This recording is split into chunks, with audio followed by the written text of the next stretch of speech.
Ibu negara Iriana Joko Widodo sempat terpeleset saat akan turun dari tangga pesawat kepresidenan di Bandara Ngurah Rai Bali pada Senin 14 November hari ini. Kejadian tersebut berawal ketika Iriana digandeng oleh Presiden Joko Widodo saat menuruni tangga pesawat kepresidenan seusai lawatan peresmian Masjid Syekh Zayed di Solo.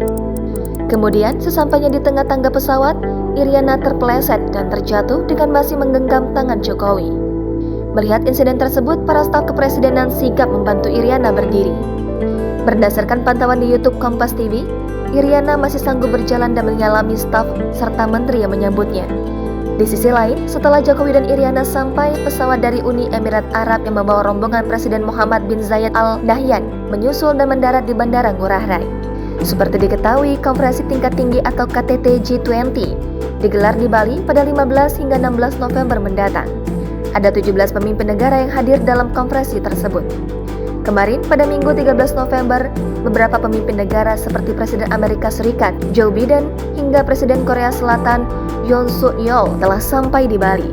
Namun, ada 3 pemimpin negara yang telah dipastikan tidak hadir dalam perhelatan KTT G20 edisi kali ini, yakni Presiden Rusia Vladimir Putin, Presiden Meksiko Andrés Manuel López Obrador, dan Presiden Brazil Jair Bolsonaro.